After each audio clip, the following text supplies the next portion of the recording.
Napoleon Bonaparte conquered most of Europe by age 35. He crowned himself emperor. He rewrote France's legal code. He's one of the most studied military commanders in history, and he was absolutely, undeniably weird.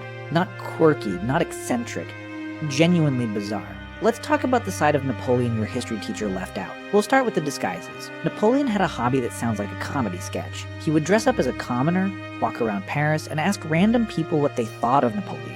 Not as a joke, regularly. He'd put on plain clothes, sometimes a fake beard, and just wander the streets, eavesdropping and interviewing citizens about himself. "What do you think of the emperor?" he'd ask. People would tell him. Sometimes they praised Napoleon, sometimes they complained, sometimes they said he was a tyrant. Napoleon would stand there in disguise, listening to people insult him to his face.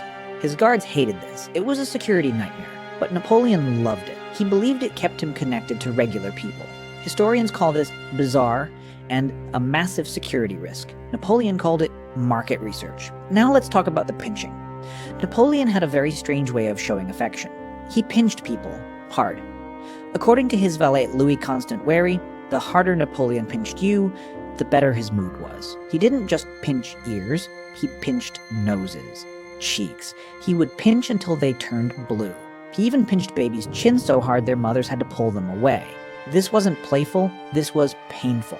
His friends learned to avoid him when he was in a good mood because that's when the pinching got worse. Imagine being terrified of your boss's happiness because it meant physical pain.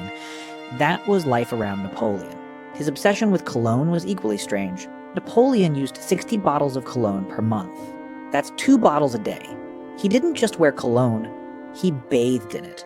After a regular bath, he would pour entire bottles of eau de cologne over his head and body. His servants described it as a cologne shower. He believed it improved his health. He even drank it sometimes. Yes, drank cologne for his health. Spoiler, it did not improve his health, but it did make him smell so strongly that people could tell he was coming from 3 rooms away. Josephine, his first wife, complained in letters that the scent gave her headaches. He didn't care.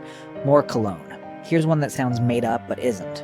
Napoleon wrote romance novels. In 1795, a 26-year-old Napoleon, between military campaigns, wrote a 17-page romantic novella called Clisson et Eugénie. It's about a soldier named Clisson who falls in love with Eugénie. Clisson is brilliant but misunderstood. Eugénie is beautiful. They fall in love. Then she betrays him, and he dies tragically in battle. It is, without question, self-insert fanfiction. Napoleon is Clisson. The manuscript still exists. Scholars have read it. It's not good, but it's very sincere. Napoleon loved playing cards. He was a notorious cheater. But here's the weird part. He didn't cheat to win. He almost always cheated to win because his ego couldn't handle losing. But the fact that he cheated at casual card games with his own officers tells you everything about his personality. He couldn't even lose at cards with friends. His generals knew he cheated, they let him win anyway. Imagine playing poker with your boss and knowing he's cheating, but you have to pretend you don't notice. That was dinner with Napoleon. Napoleon also couldn't stand open doors.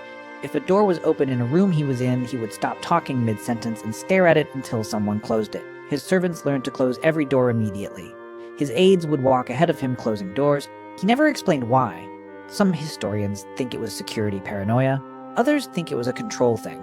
Either way, the Emperor of France had a door problem. Napoleon was tone deaf, completely. He loved music but couldn't sing or hum a tune to save his life. He had a compulsive habit of humming whenever he was nervous or deep in thought, but his humming was described as most unmusical. Witnesses said it was impossible to tell what tune he was actually trying to execute. He would hum constantly during meetings, off-key, random notes.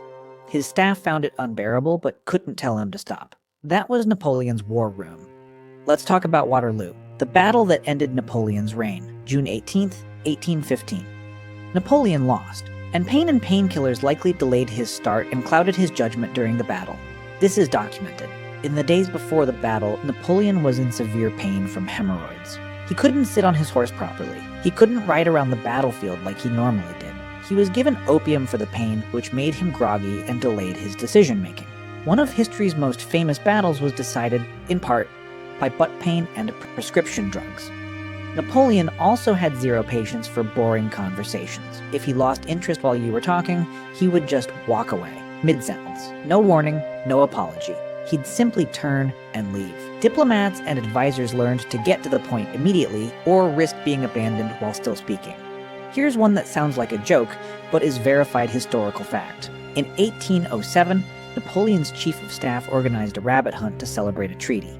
Instead of catching wild rabbits, he accidentally bought thousands of domesticated rabbits. When they were released, the rabbits didn't run away. They thought it was feeding time. Thousands of tame bunnies charged at Napoleon, climbing his legs, swarming him. He had to retreat to his carriage in a panic while his officers tried to fight off an army of friendly rabbits. Napoleon also proposed to multiple women at the same time. In 1796, he sent marriage proposals to at least 3 different women in the same week. Serious proposals. His logic was efficiency. He needed a wife. He didn't care which one. Whoever replied first would be chosen. Josephine replied first. They married. She later said she only replied because she thought the proposal was so bizarre it had to be a joke. It wasn't. So yes, Napoleon was a military genius, but he was also just a person. A very strange person.